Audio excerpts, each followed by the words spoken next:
Friends, welcome to Kavitha சமையலறை. இன்றைக்கி நம்ம பார்க்க போகிற ஸ்பெஷல் ரெசிபி நல்ல சுவையான மஷ்ரூம் கிரேவி. நல்ல restaurant style mushroom gravy. Restaurant style mushroom gravy நல்ல திக் அண்ட் க்ரீமியாக நல்ல ஒரு ஸ்பெஷலான டேஸ்ட்டோடு இருக்குங்க. அதுக்கு அவங்க சேர்க்கிற ஒரு சீக்ரெட் இன்க்ரீடியண்ட்டு தான் காரணம். ஸோ அதை சேர்த்து நம்ம வீட்டில் செய்யும்போது பக்காவான அந்த ரெஸ்டாரண்ட் ஸ்டைல் மஷ்ரூம் கிரேவியை கண்டிப்பாக டேஸ்ட் பண்ணலாம். சப்பாத்தி, ரோட்டி, பரோட்டா, புலாவோடலாம் சாப்பிட்றதுக்கு ஒரு பெஸ்ட்டான காம்பினேஷனாக இருக்குங்க. ரொம்ப ஒரு சிம்பிளான ரெசிபி தாங்க இது. பட் அந்த சின்ன சின்ன டிப்ஸை நம்ம ஃபாலோ பண்ணி செய்யும்போது ஒரு பக்காவான ரெஸ்டாரண்ட் ஸ்டைல் மஷ்ரூம் கிரேவியை நம்ம டேஸ்ட் பண்ணுவோம். ரொம்ப நல்லாயிருக்கும். மிஸ் பண்ணாமல் செஞ்சு பாருங்கள், பாராட்டு நிச்சயம். இங்கே ஒரு 300 கிராம் அளவுக்கு பட்டன் மஷ்ரூம்ஸ் எடுத்துருக்கிறேன், மொட்டுக்காளான். இதை நல்லா கழுவி தொடச்சி எடுத்து வச்சாச்சு. இப்போ இதை சின்ன சின்ன பீசஸாக கட் பண்ணிப்போம். அதாவது பெருசாக இருக்கிற மஷ்ரூம்ஸை மட்டுமே எடுத்து நான் ரெண்டாக கட் பண்ணி எடுத்துக்கிறேன். சின்னதாக இருக்கிற மஷ்ரூம்ஸை அப்படியே தான் நான் கிரேவியில் சேர்க்க போகிறேன். இப்போ இங்கே நான் எடுத்துக்கிட்ட மஷ்ரூம்ஸ் எல்லாமே கழுவி தொடச்சி நல்லா கட் பண்ணி வச்சாச்சு. கிரேவியை தாளிச்சிட்டு நம்ம மற்ற பொருட்கள் என்னென்னு பார்த்துடலாம். நல்ல ஒரு அடிகனமான கடாய் வச்சு 2 டேபிள் ஸ்பூன் அளவுக்கு எண்ணெய் சேர்த்தாச்சுங்க. இப்போ இதில் தாளிக்கிறதுக்கு தேவையான ஸ்பைசஸை சேர்த்துருவோம். 2 துண்டு பட்டை, ஒரு சின்ன பீஸ் கல்பாசி, இது மிஸ் பண்ணாமல் சேர்த்துக்கோங்க, வாசனை ரொம்ப நல்லாயிருக்கும். அடுத்ததாக 3 ஏலக்காய், கொஞ்சமாக ஒரு 1/2 டீஸ்பூன் சோம்பு, 4 கிராம்பு, 2 பிரிஞ்சி இலையை உடச்சி சேர்த்தாச்சு. இப்போ இந்த ஸ்பைசஸ் எல்லாம் நல்லா கொஞ்சம் பொரிஞ்சு வாசனை வந்ததுக்கப்புறம் இப்போ இதில் நல்ல பொடியாக நறுக்குன்னு 2 பெரிய வெங்காயம் சேர்த்துக்கிறேன். கூடவே நல்ல பொடியாக நறுக்குன்னு 2 பச்சை மிளகாயும் சேர்த்து விட்டு நல்லா வதக்கி விட்டுருவோம். இந்த வெங்காயம் நல்லா கலர் மாறுற வரைக்கும் வதங்கணும்.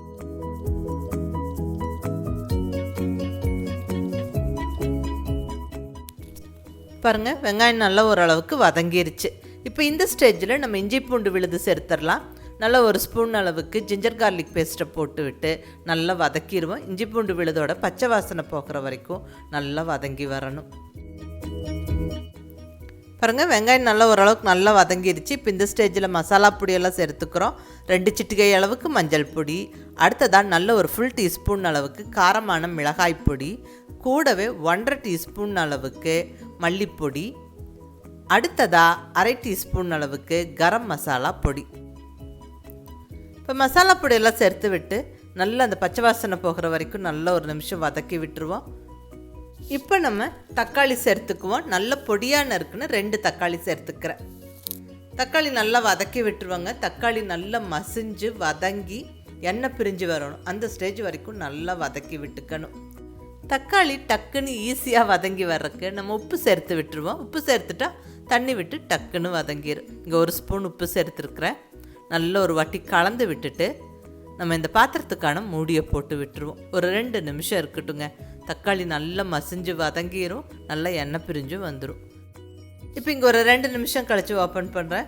பாருங்கள், தக்காளி நல்லா வதங்கியிருக்கு, எண்ணெய் பிரிஞ்சு ரெடியாக இருக்குது. நல்லா ஒரு தடவை கலந்து விட்டுட்டு இப்போ நம்ம ரெடியாக கட் பண்ணி வச்சுருக்கிற மஷ்ரூம்ஸை சேர்த்துருவோம்.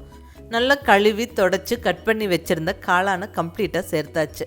நல்லா இந்த மசாலாவோட கலந்து விட்டு ஒரு 2 நிமிஷம் வதக்கி விடுவோம். நல்லா ஒரு 2 நிமிஷம் வதக்கி விட்டுட்டு நம்ம இந்த பாத்திரத்துக்கான மூடியை போட்டு விட்டுருவோம். தண்ணி எதுவும் விட வேண்டாம், மஷ்ரூமே வதங்கி தண்ணி விட்டு வரும். ஸோ மூடியை போட்டு ஒரு 2-3 நிமிஷம் விட்டுருவோங்க. அந்த டைமில் நம்ம ஒரு முக்கியமான பொருள் ஒன்று ரெடி பண்ணிக்கலாம். இங்கே ஒரு 15 to 20 முந்திரி பருப்பை தண்ணியில் ஊற வச்சுருக்கிறேன். ஒரு 1 மணி நேரம் போல் ஊற வச்சுருக்கேன். இதை மிக்ஸி ஜாரில் சேர்த்து விட்டு நல்ல ஃபைன் பேஸ்ட்டாக இந்த மாதிரி அரைச்சிக்கணும். நம்மளுக்கு பக்காவான அந்த ரெஸ்டாரண்ட் ஸ்டைல் டேஸ்ட் வரணும்னா இந்த முந்திரி பேஸ்ட்டை நம்ம கிரேவியில் சேர்க்கணும். மஷ்ரூம்ஸை மசாலாவோட வதக்கி நம்ம மூடி வச்சுருந்தோம். தண்ணி விடாமல் வதக்கி மூடி வச்சுருந்தோம். இப்போ பாருங்கள், ஒரு 2-3 நிமிஷம் வதங்கி எவ்வளோ தண்ணி விட்டு வந்திருக்கு. கொஞ்சம் கிரேவி மாதிரி ஆயிடுச்சு பாருங்கள். ஸோ மஷ்ரூமே நல்லா தண்ணி விட்டு நல்லா வதங்கிருச்சு. இப்போ இந்த ஸ்டேஜில் நம்ம அரைச்சி ரெடியாக வச்சுருக்கிற அந்த முந்திரி பேஸ்ட்டை சேர்த்துருவோம். பக்காவான அந்த ரெஸ்டாரண்ட் ஸ்டைல் கிரேவி டேஸ்ட்டுக்கு இந்த முந்திரி பேஸ்ட்டு ஒரு முக்கியமான பொருள். இப்போ முந்திரி பேஸ்ட்டை கம்ப்ளீட்டாக சேர்த்தாச்சுங்க. இப்போ தேவையான அளவு கொஞ்சம் தண்ணியும் விட்டுக்கலாம். கிரேவி கொஞ்சம் திக் அண்ட் க்ரீமியாக இருக்கணும். ஸோ அளவாக தண்ணி விட்டு கலந்துக்கங்க. நிறையா தண்ணி விட்டுட்டால் குழம்பு சலசலன்னு போயிடும்.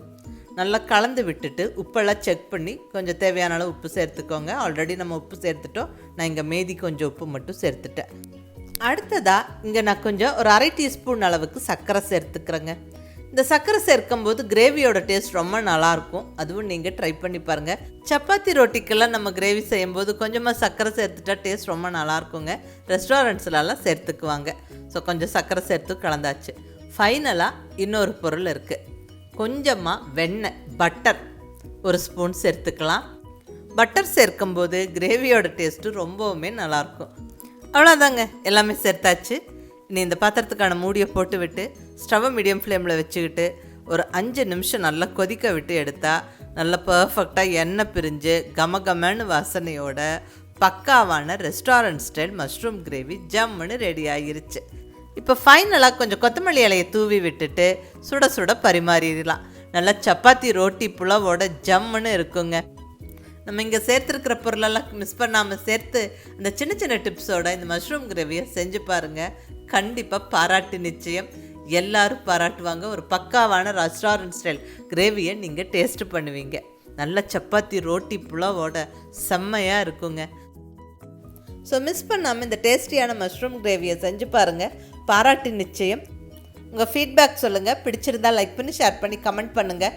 கவிதா சமையலறை சப்ஸ்கிரைப் பண்ணி என்னுடைய மற்ற ரெசிபிஸும் வீடியோஸும் பாருங்கள். தேங்க்யூ.